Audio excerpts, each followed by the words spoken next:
Selanjutnya untuk langkah-langkah menyusun neraca saldo sebelum penyesuaian, yang pertama tentu mengidentifikasi data akun dari buku besar, kemudian memasukkan akun dan saldo sesuai nama kolomnya dan menghitung total saldo. Untuk neraca saldo sebelum penyesuaian ini hanya memindahkan dari buku besar sebelumnya ke dalam kolom neraca saldo sebelum penyesuaian ini.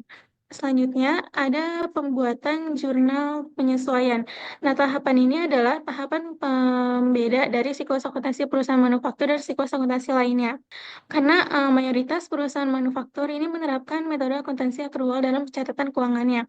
Nah, tujuan dari jurnal penyesuaian ini adalah untuk mengakui beban dan pendapatan pada waktu yang tepat, menghitung biaya produksi dengan lebih akurat, dan mengoreksi kesalahan pada pencatatan sebelumnya.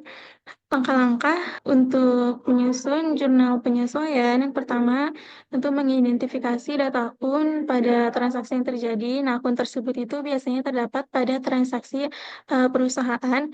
Kemudian, akun yang telah diidentifikasi itu dituliskan di jurnal dengan menyesuaikan kolom, kemudian menghitung total saldo dengan menjumlahkannya setelah semuanya terisi. Dampak jurnal penyesuaian terhadap laporan keuangan sendiri, untuk laporan laba rugi itu bisa menyebabkan penurunan atau peningkatan beban. Dan untuk laporan posisi keuangan atau neraca, jika aset berkurang, maka jika terjadi penyesuaian untuk pemakaian, dan kemudian apabila liabilitas bertambah jika ada beban yang belum dibayarkan. Dan pengaruh untuk laporan perubahan modal sendiri, laba bersih itu akan mempengaruhi modal akhir pada laporan perubahan modal, dan pada laporan arus kas bebas itu dapat berubah jika ada beban yang melibatkan pengeluaran tunai. Perusahaan manufaktur ini memiliki penyesuaian pencatatan persediaan yang berbeda dengan perusahaan lainnya, seperti penyesuaian persediaan akhir bahan baku seperti yang ada pada tabel ini, barang dalam proses, dan juga barang jadi.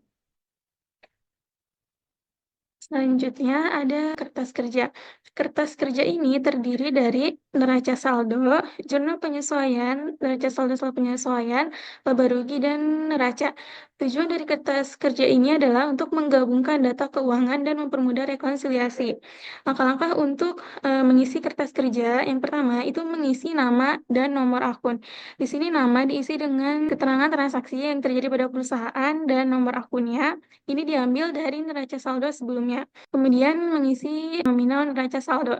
Ini memindahkan nominal masing-masing akun dari neraca saldo sebelumnya, lalu menjumlahkannya pada baris total. Kemudian yang ketiga, mengisi nominal jurnal penyesuaian. Ini memindahkan nominal sesuai nama akun dari jurnal penyesuaian sebelumnya. Kemudian di sini ada mengisi neraca saldo setelah penyesuaian dengan menambahkan atau mengurangkan nominal pada kolom neraca saldo dan jurnal penyesuaian, seperti misalnya di sini yang ada pada tabel. Kemudian isi nominal laba rugi ini didapat dari nominal neraca saldo setelah penyesuaian dengan akun pendapatan beban dan juga laba atau rugi. Dan yang terakhir itu mengisi nominal neraca atau laporan posisi keuangan ini didapat dari nominal neraca saldo setelah penyesuaian dengan akun aset, liabilitas, dan ekuitas. Nah, untuk menentukan laba atau rugi, jika saldo akhir di sini itu adalah kredit laba rugi itu lebih besar daripada debit laba rugi, maka perusahaan mengalami laba, dan begitu pun sebaliknya. Setelah melewati semua tahapan tersebut, maka berikutnya adalah menyusun laporan keuangan. Di sini, laporan keuangan perusahaan manufaktur menyajikan informasi keuangan suatu perusahaan. Tujuannya adalah untuk mengetahui kinerja keuangan, menghitung HPP, menyajikan posisi keuangan, dan juga sebagai alat pengambil keputusan. Nah, dalam laporan keuangan manufaktur itu berbeda dengan perusahaan akuntansi jasa dan dagang. Di sini ada 4. Yang pertama adalah laporan harga pokok produksi, laporan laba rugi, laporan posisi keuangan atau neraca, dan juga laporan arus kas. Yang pertama, untuk laporan harga pokok produksi. Di dalam laporan ini itu biasanya mencakup biaya yang terkait dengan bahan baku, tenaga kerja, dan juga overhead, yang menunjukkan total biaya barang yang diselesaikan dan ditransfer ke inventoris barang jadi pada neraca perusahaan manufaktur. Nah, untuk mencatat laporan HPP ini, kita mengumpulkan semua informasi terkait persediaan awal bahan baku, pembelian bahan baku, biaya tenaga kerja langsung, dan overhead pabrik, kemudian memasukkan datanya sesuai akun dan nominal masing-masing. Pada laporan harga pokok produksi ini yang menjadi pembeda dengan laporan keuangan perusahaan akuntansi jasa dan akuntansi dagang.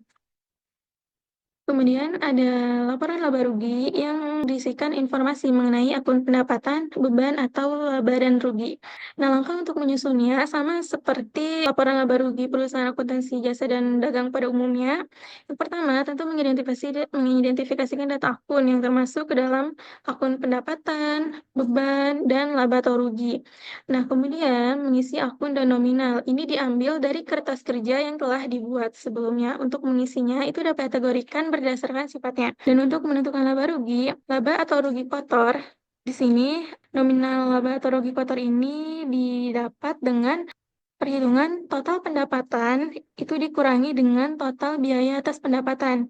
Dan jika pendapatan itu lebih kecil dari biaya pendapatan, maka perusahaan mengalami rugi.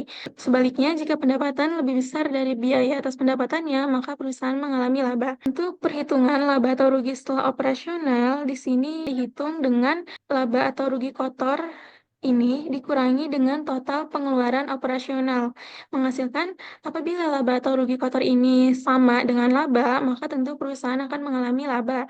Tapi apabila laba atau rugi kotornya ini sama dengan rugi, maka perusahaan tentu mengalami rugi.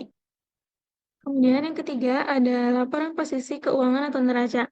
Nah, pada neraca ini, laporan keuangan ini menunjukkan posisi keuangan yang di mana neraca ini mencakup aset, liabilitas, dan ekuitas.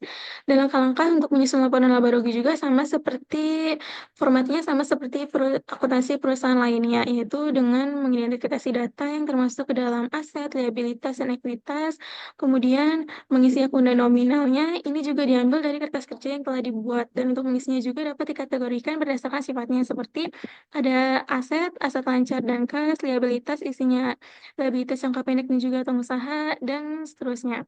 Kemudian yang terakhir ada laporan arus kas. Laporan arus kas ini berisi kumpulan informasi berupa pendapatan, kas, pembayaran kas, dan lainnya dari 3 aktivitas utama perusahaan, yaitu operasi, investasi, dan pendanaan pada suatu periode tertentu.